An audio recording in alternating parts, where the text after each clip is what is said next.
ಅಬ್ಬಾ ಏನು ಗುರು ಧರ್ಮಸ್ಥಳದಲ್ಲಿ ಆಗ್ತಾ ಇರೋಂಥದ್ದು. ಧರ್ಮಸ್ಥಳ ಕೇಸಲ್ಲಿ ಸಿಗ್ತಾ ಇರೋಂಥ ಟ್ವಿಸ್ಟ್ಗಳು, ಟರ್ನ್ಗಳು, ಯೂ ಟರ್ನ್ಗಳು, ಆ ಟರ್ನ್ಗಳು, ಈ ಟರ್ನ್ಗಳು ಇದೆಲ್ಲ ನೋಡ್ಬಿಟ್ಟು ಜನಗಳು ಮೂಕ ಸ್ತಬ್ಧರಾಗೋಗ್ಬಿಟ್ಟಿದ್ದೀವಿ. ಯಾವುದನ್ನು ನಂಬೋದು, ಯಾವುದನ್ನು ಬಿಡೋದು, ಯಾರ್ದು ಸತ್ಯಕತೆ, ಯಾರ್ದು ಸ್ಕ್ರಿಪ್ಟ್ ಮಾಡಿರೋವಂಥದ್ದು, ಯಾರು ಬ್ಲೂ ಪ್ರಿಂಟ್ ಹಾಕ್ಬಿಟ್ಟು ರಚನೆ ಮಾಡಿರೋವಂಥದ್ದು, ಯಾರು ಏನು ಮಾಡೋರು ಅಂತಲೇ ಗೊತ್ತಾಯ್ತಿಲ್ಲ. ಇವೆಲ್ಲ ನೋಡ್ಬಿಟ್ಟು ಹೆಂಗೆ ಅನಿಸ್ತು ಅಂತಂದರೆ ಜನಗಳಿಗೆ ಇದು ಅನಿಸಿರುತ್ತೆ, ಥೋ ನಿಮ್ಮ ಎಷ್ಟು ಚೀಪ್ ಅನ್ನಿಸ್ತು ಅಂತಂದರೆ ಈ ಥರ ಎಲ್ಲ ಇರ್ತಾರೆ ಜನ ಅಂತ ಅನಿಸ್ಬಿಟ್ಟೈತಿ ಇವಾಗ. ಹೌದು, ಹಂಗೆ ಅನಿಸಿರೋದು. ಯಾರ್ದು ನಿಜ, ಯಾರ್ದು ಸುಳ್ಳು, ಯಾರ್ದು ಏನು ಕತೆ ಅಂತ ವಿಡಿಯೋ ಮಾಡು ಅಂತ ಸುಮಾರು ಜನ. ಆ್ಯಕ್ಚುಲಿ ಫಸ್ಟು ಸಮೀರ್ ಅವ್ರು ವಿಡಿಯೋ ಮಾಡಿದಾಗ ಎಲ್ಲರೂ ಒಂದು ಕರ್ನಾಟಕದಾದ್ಯಂತ ಫುಲ್ಲು ಅವ್ನ ಅಜ್ಜಿ ಸೆನ್ಸೇಷನ್ನು, ಎಲ್ಲ ರೊಚ್ಚಿಗೆ ಎದ್ಬಿಟ್ಟು ಅವ್ನ ಅಜ್ಜಿ ಸಮೀರಿಗೆ ಸಪೋರ್ಟು, ಹಂಗೆ ಹಿಂಗೆ ಎಲ್ಲ ನಾವು ಎಲ್ಲ ವಿಡಿಯೋ ಮಾಡಿದ್ದು ಎಲ್ಲ ಅವ್ನ ಅಜ್ಜಿ ಏನದು ವಿಡಿಯೋ ಹಂಗೆ ಹಿಂಗೆ ಅಂತೆಲ್ಲ ಅವ್ನ ಅಜ್ಜಿ ಒಂಥರ ಗೂಸ್ ಬಂಪ್ ಬರುತ್ತೆ ಹಿಂಗೆ ಹಿಂಗೆ ಅಂತೆಲ್ಲ. ಬಟ್ ಇವಾಗಲೂ ಸಹ ಗೊತ್ತಿಲ್ಲ ಯಾರು ನಿಜ ಯಾರು ಸುಳ್ಳು ಅಂತೆಲ್ಲ. ಅವ್ರ ವಿಡಿಯೋ ಪಟ್ ಅನ್ನಂಗೆ ಇನ್ನೂ ಒಂದೆರಡು ವಿಡಿಯೋ ಬಿಟ್ಟರು. ಅವಾಗ್ಲೂ ಕೂಡ ಸುಮಾರು ಜನ ಕಾಮೆಂಟ್ ಸೆಕ್ಷನಲ್ಲಿ ಕೇಳಿದ್ರಿ ವಿಡಿಯೋ ಏನಕ್ಕೆ ಮಾಡಿಲ್ಲ, ಹಂಗಾಗಿದೆ ಹಿಂಗಾಗಿದೆ, ಹೊಸ ಎಲ್ಲ ಬರ್ತಾ ಇದೆ ಧರ್ಮಸ್ಥಳದ ಬಗ್ಗೆ, ಏನಕ್ಕೆ ವಿಡಿಯೋ ಮಾಡ್ತಿಲ್ಲ ಅಂದರೆ ಏನು ಮಾತಾಡಿ ಏನು ಪ್ರಯೋಜನ ಅಂತ ಅನ್ನಿಸ್ಬಿಡ್ತು ನನಗೆ. ನಾನು ಮಾಡಿದಂಥ ವಿಡಿಯೋನೂ ಕೂಡ ರಿಮೂವ್ ಆಗಿತ್ತು. ಇನ್ಫ್ಯಾಕ್ಟು ಧರ್ಮಸ್ಥಳದ ಬಗ್ಗೆ ಮಾಡಿದಂಥ ವಿಡಿಯೋ ರಿಮೂವ್ ಆಗಿತ್ತು. 2 ವಿಡಿಯೋ ನಾವು ಮಾಡಿದ್ದೆ, 2 ವಿಡಿಯೋನೂ ಕೂಡ ಕೋರ್ಟ್ ಆರ್ಡ್ರಿಂದ ರಿಮೂವ್ ಆಗಿತ್ತು. ಏನು ಮಾತಾಡಿ ಏನು ಪ್ರಯೋಜನ, ಏನು ಮಾತಾಡಿ ಏನು ಯೂಸು, ಆನ್ಲೈನಲ್ಲಿ ಬಡ್ಕೊಂಡು ಏನು ಯೂಸು ಅಂತ ಅನ್ಸ್ಬಿಟ್ಟು ಸುಮ್ಮನೆ ಹೋಗ್ಬಿಟ್ಟಿದ್ದೆ ನಾನು. ಬಟ್ ಇವಾಗ ಸಿಗ್ತಿರೋವಂಥ ಟರ್ನ್ಗಳು ಟಿಪ್ಸ್ಗಳೆಲ್ಲ ನೋಡ್ತು ಅಂತಂದರೆ ಯಪ್ಪ ಯಾರ್ದು ನಿಜ ಯಾರ್ದು ಸುಳ್ಳು. ಆ ಮಾಸ್ಕ್ ಹಾಕೊಂಬಂದಂಥ ಭೀಮಾ ಇವಾಗೆಲ್ಲ ಹೆಸರೆಲ್ಲ ಈಚೆ ಬಂದೈತಲ್ಲ, ಚಿನ್ನ ಏನೋ ಈಚೆ ಬಂದೈತಲ್ಲ, ಕಸ್ಟಡಿಗೆ ಬೇರೆ ತೊಗೊಂಡಿದ್ದಾರೆ. ಇವಾಗ ಅಲ್ಲಿ ಮುಚ್ಚಿಟ್ಟಿದ್ದೆ ಇಲ್ಲಿ ಮುಚ್ಚಿಟ್ಟಿದ್ದೆ ಅಂತ ಹೇಳ್ದಂಥವ್ರು ಇವಾಗ ಕಸ್ಟಡಿಗೆ ತಗೊಂಡಿದ್ದಾರೆ. ಇನ್ನೂ ಏನೇನು ಸತ್ಯಗಳು ಈಚೆಗಡೆ ಬರ್ತವೆ ಅಂತ ಗೊತ್ತಿಲ್ಲ. ಅವ್ರನ್ನ ಕಸ್ಟಡಿಗೆ ತಗೊಳ್ಳೋದು, ಇವ್ರನ್ನ ಕಸ್ಟಡಿಗೆ ತಗೊಳ್ಳೋದು, ಮತ್ತೆ ಅವ್ರಿಗೆ ನೋಟಿಸ್, ಇವ್ರಿಗೆ ನೋಟಿಸು, ಪೊಲೀಸ್ ನೋಟಿಸು, ಮತ್ತೆ ಅವ್ರು ಬೇಲ್ ತೊಗೊಳ್ಳೋದು. ಗೊತ್ತು ತಗೊನಿ ಯಾರ್ಯಾರು ಬೇಲ್ ತಗೊಂತ ಇದ್ದಾರೆ, ಯಾರ್ಯಾರ ಮೇಲೆ ಏನೇನು ಆಗ್ತಾ ಇದೆ ಅಂತೆಲ್ಲ, ಯಾರು ತಲೆ ತಪ್ಪಿಸ್ಕೊಂಡು ತಿರುಗಾಡ್ತಿದ್ದಾರೆ, ಏನೇನು ಆಗ್ತಿದೆ ಅಂತ.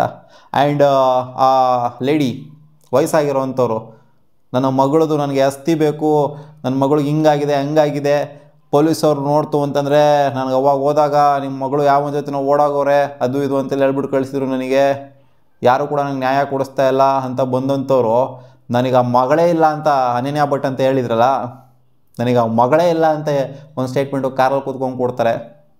ಅಲ್ಲ ಈ ಕರ್ನಾಟಕದ ಜನರು ಮಣ್ಣು ಮುಕ್ಕಿಸ್ತಾವ್ರ ಎಲ್ಲ ಸೇರ್ಕೊಂಡು.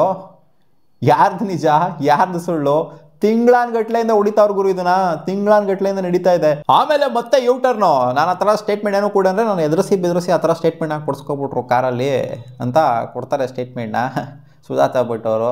ಅಲ್ಲ ಗುರು, ಆ ಅಜ್ಜಿನ ನೋಡ್ಬಿಟ್ಟು ಇಲ್ಲ ನಿಜವಾಗ್ಲೂ ಹಿಂಗೆ ಆಗೋಗ್ಬಿಟ್ಟಿರ್ಬೋದೇನೋ ಅಂತ ಎಲ್ಲ ಅನ್ಕೊಂಡಿದ್ರು. ಬಟ್ ಇವಾಗ ನೋಡ್ತು ಅಂದರೆ ಯಾವುದು ಸುಳ್ಳು, ಇವ್ರು ಹೇಳೋದು ನಿಜ ಯಾವ್ದು ಸುಳ್ಳು ಅಂತಲೇ ನಂಬಕ್ಕಾಗಲ್ಲ. ಆ ಥರ ಇದೆ ಅಲ್ಲಿ. ಆ ಮಾಸ್ಕ್ ಧರಿಸಿದಂಥ ಅನಾಮಿಕ ಏನಿದ್ದ, ಅದೇ ಹೇಳಿದ್ನಲ್ಲ ಅವನ ಹೆಸರನ್ನ, ಅವನು ಕೂಡ ಟ್ವಿಸ್ಟ್ ಕೊಡ್ತಾ ಇದ್ದಾನಂತೆ. ಅಂದರೆ ಇನ್ನೂ ಈಚೆಗಡೆ ಬಂದಿಲ್ಲ, SIT ಅವ್ರು ಬಂದ್ಬಿಟ್ಟು ಅಫಿಷಿಯಲ್ಲಾಗಿ ಹೇಳಿಲ್ಲ ಈಚೆಗಡೆ ಏನೇನಾಗಿದೆ ಏನೇನು ಕತೆ ಅಂತೆಲ್ಲ. ಬಂದಿರೋದೇನು ಅಂತಂದರೆ ನನಗೆ ಇಷ್ಟಿಷ್ಟೆಲ್ಲ ದುಡ್ಡು ಕೊಟ್ಬಿಟ್ಟು ಹಿಂಗೆ ಬ್ಯಾಕ್ ಹ್ಯಾಂಡಲ್ಲಿ ನನಗೆ ಕೆಲಸ ಮಾಡಿಸಿದ್ರು, ಹಿಂಗೆಲ್ಲ ಹೋಗಿ ಹೇಳು, ಹಿಂಗೆಲ್ಲ ಹೋಗಿ ತಗ್ಲಾಕು, ಹಿಂಗೆ ಹೋಗ್ಬಿಟ್ಟು ಅಲ್ಲಿ ತೋಡಿದ್ದೆ ಇಲ್ಲಿ ತೋಡಿದ್ದೆ, ಗುಂಡಿನ ಹಂಗೆ ಮಾಡಿದ್ದೆ ಹಿಂಗೆ ಮಾಡಿದ್ದೆ ಅಂತ ಎಲ್ಲ ಹೇಳು, ಸ್ಕ್ರಿಪ್ಟ್ ಬರೆದು ಬ್ಲೂ ಪ್ರಿಂಟ್ ಮಾಡಿ ಯಾರೋ ನಮ್ಮ ಕೈಲಿ ಮಾಡಿಸಿರೋದು ಅಂತ ಅನಾಮಿಕಾ ಹೇಳದ್ನಂತೆ ತಗ್ಲಾಕೊಳ್ಬೇಕಾದ್ರೆ. ಸೊ ಇವಾಗ ಕಸ್ಟಡಿಗೆ ತಗೊಂಡು ಒಂದು 10 ದಿನ ಸರಿಯಾಗಿ ಏನೋ ಒಂದು ಮಾಡ್ತಾರೆ, ಅವಾಗೆಲ್ಲ ಈಚೆಗಡೆ ಬರುತ್ತೆ ಅನ್ನೋ ಥರ ಕಾಣಿಸ್ತಾ ಇದೆ. ಏನು ಬರುತ್ತೋ ಏನು ಬಿಡುತ್ತೋ ಗುರು. ಒಟ್ಟಲ್ಲಿ ಇದನ್ನ ಸ್ಟೋರಿ ಎಲ್ಲ ನೋಡಾದ್ಮೇಲೆ ಲಿಟರಲಿ ಗುರು ಸೋಷಿಯಲ್ ಮೀಡಿಯಾದಲ್ಲಿ ಬರೋದನ್ನ ಯಾವುದು ಕೂಡ ನಂಬಕ್ಕೆ ಹೋಗ್ಬಾರ್ದು, ಬ್ಲೈಂಡಾಗಿ ಯಾರನ್ನೂ ನಂಬಕ್ಕೆ ಹೋಗ್ಬಾರ್ದು. ಅದು ನಾನೇ ಆಗಿರಲಿ ಬೇರೆಯವರೇ ಆಗಿರಲಿ, ಸೋಷಿಯಲ್ ಮೀಡಿಯಾದಲ್ಲಿ ಬಂದ್ಬಿಟ್ಟು ಏನೋ ಹೇಳ್ಬಿಟ್ರು ಅನ್ನೋ ಮಾತ್ರಕ್ಕೆ ಬ್ಲೈಂಡಾಗೆ ನಂಬಿಡ್ತೀವಲ್ಲ, ಸೊ ಅದನ್ನ ನಂಬಕ್ಕೆ ಹೋಗ್ಬಾರ್ದು ಅಂತ ಗೊತ್ತಾಗ್ತಾ ಇದೆ ಅಷ್ಟೇನೆ. ಏನಾಗುತ್ತೋ ಗೊತ್ತಿಲ್ಲ. ಒಟ್ಟಿನಲ್ಲಿ ಇದು ತೊಗೊಳ್ತಾ ಇರೋಂಥ ಟ್ವಿಸ್ಟ್ಗಳು ಟರ್ನ್ಗಳೆಲ್ಲ ನೋಡ್ತು ಅಂತಂದರೆ ಟ್ವಿಸ್ಟ್ ಮೇಲೆ ಟ್ವಿಸ್ಟ್ ಎಲ್ಲ ನೋಡ್ತು ಅಂದರೆ ಇದಕ್ಕಿಂತ ಒಂದು ಕ್ಯೂರಿಯಾಸಿಟಿ ಹುಟ್ಟಿಸಿರೋ ಅಂಥ ಕೇಸ್ ಯಾವುದೂ ಇಲ್ಲ. ಇಂಟೆನ್ಸ್ ಆಗಿ ಅವನ ಅಜ್ಜಿ ಎಲ್ಲ ಕಾಯ್ಕೊಂಡು ಕೂತ್ಕೊಂಡ್ರು ಏನಾಗಿದೆ ಎತ್ತಾಗಿದೆ ಅಂತ. ಸೊ ಬಹುಶಃ ಎಲ್ಲ SIT ಅವ್ರು ಈಚೆಗಡೆ ತೊಗೊಂಬರ್ತಾರೆ ಅಂತ ಕಾಣಿಸ್ತಿದೆ. ನಿಜ ಘಟನೆ ಎಲ್ಲ ಏನೇನಾಗಿದೆ, ಬ್ಯಾಕ್ ಹ್ಯಾಂಡಲ್ಲಿ ಏನೇನು ಕೆಲಸ ಆಗಿದೆ, ಫ್ರಂಟ್ ಹ್ಯಾಂಡಲ್ಲಿ ಏನು ಕೆಲಸಗಳಾಗಿದೆ, ಯಾರ್ಯಾರು ಏನೇನು ಇನ್ವಾಲ್ವ್ ಮಾಡಿದ್ದಾರೆ, ನಾನಿಲ್ಲಿ ಯಾರ್ದು ತಪ್ಪು ಯಾರ್ದು ಅವ್ರು ತಪ್ಪು ಮಾಡಿಬಿಟ್ಟಿದ್ದಾರೆ ಇವ್ರು ತಪ್ಪು ಮಾಡಿಬಿಟ್ಟಿದ್ದಾರೆ, ಅವ್ರು ಮೋಸ ಮಾಡಿದ್ದಾರೆ ಇವ್ರು ಮೋಸ ಮಾಡ್ತಾ ಇದ್ದಾರೆ, ಇಲ್ಲಿ ಅವ್ರು ದುಡ್ಡು ಕೊಡ್ತಾಯಿದ್ದಾರೆ ಇವ್ರು ದುಡ್ಡು ಕೊಡ್ತಾರೆ, ಯಾರ್ದು ಕೂಡ ಹೇಳ್ತಿಲ್ಲ. ಹಂಗೆ ನೋಡೋಕೆ ಹೋದರೆ ಯಾರನ್ನೂ ಕೂಡ ಇಲ್ಲಿ ನಂಬಕ್ಕೆ ಆಗ್ತಿಲ್ಲ. ಕರೆಂಟ್ ಸ್ಟೇಜನ್ನು ನೋಡ್ತಂದ್ರೆ ಕರ್ನಾಟಕ ಜನ ಯಾರನ್ನೂ ಕೂಡ ನಂಬಕ್ಕೆ ಹೋಗಬಾರ್ದು.